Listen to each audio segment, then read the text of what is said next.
The old mansion on Black Hollow Road had stood for over a century, its wooden frame warped by time and its history marred by tragedy. The locals called it the Whispering House because, on still nights, people swore they heard murmurs drifting through the decayed hallways.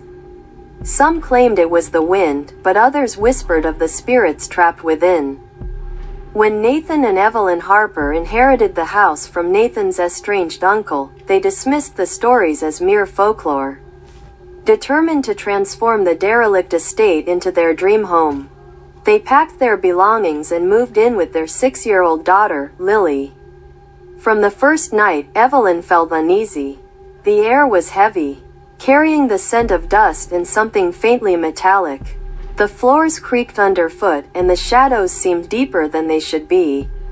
Nathan, ever the skeptic, laughed off her concerns. "It's just an old house settling," he assured her. "Give it some time." But time only made things worse. Lily began talking to someone her parents couldn't see. At first, they assumed she had an imaginary friend, common for children her age. But the way she spoke, the way she listened, sent chills through Evelyn. "Who are you talking to, sweetheart?" Evelyn asked one afternoon. Lily's bright blue eyes darkened as she whispered, "The man in the corner." Evelyn's nerves frayed further as the house played tricks on her. Footsteps echoed in empty rooms. Doors creaked open on their own. Objects moved from their places when no one was near. One night, as she lay in bed, she heard it, the whispering. Soft, hushed voices slithered through the air like serpents. She turned to Nathan, but he was already asleep. Holding her breath, she listened. "Get out, before it's too late." She bolted upright, her heart pounding. But the room was silent again, save for the rhythmic ticking of the antique grandfather clock in the hall. Determined to uncover the truth, Evelyn visited the town library the next day.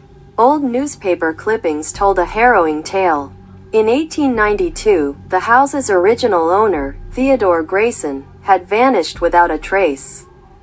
His wife and children had been found dead in their beds, their throats slit with a straight razor. Rumors spread that Grayson had gone mad and murdered his family before disappearing into the night.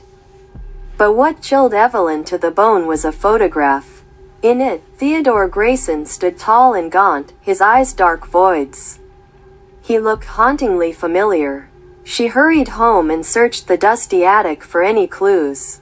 Among the relics, she found an old portrait, its paint cracked with age. When she wiped away the dust, her blood ran cold. It was the same man Lily had been drawing repeatedly in her sketchbook. That night the house came alive. Nathan woke to the sound of Lily screaming. They rushed to her room. But the door wouldn't budge. From inside, Lily's shrieks twisted into gurgled gasps. Then, silence. With desperate force, Nathan broke down the door. The room was empty. No Lily, no furniture. Nothing but bare, rotting walls. Evelyn collapsed, sobbing, as a whisper curled around her ear. "She belongs to the house now." They searched every inch of the mansion, but Lily was gone. The house had taken her, just as it had taken the Grayson family all those years ago. Desperation gripped Evelyn and Nathan as they ran, but the house twisted around them.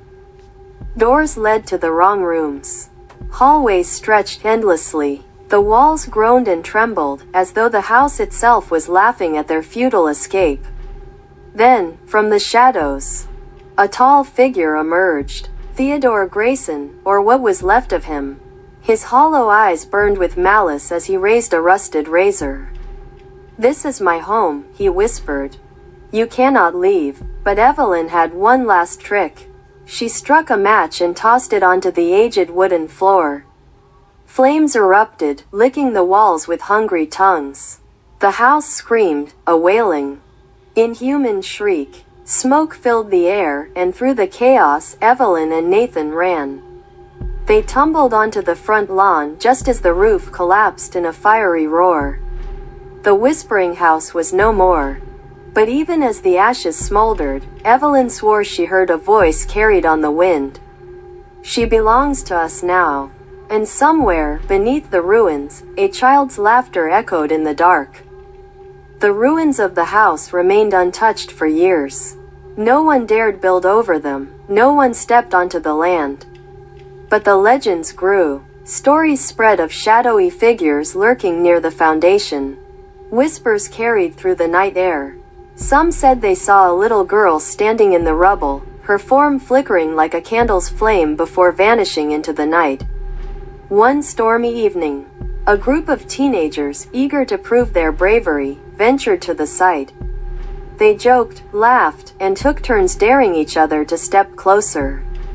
One boy, braver than the rest, set his foot on the charred ground. The laughter died. The wind howled through the empty lot, carrying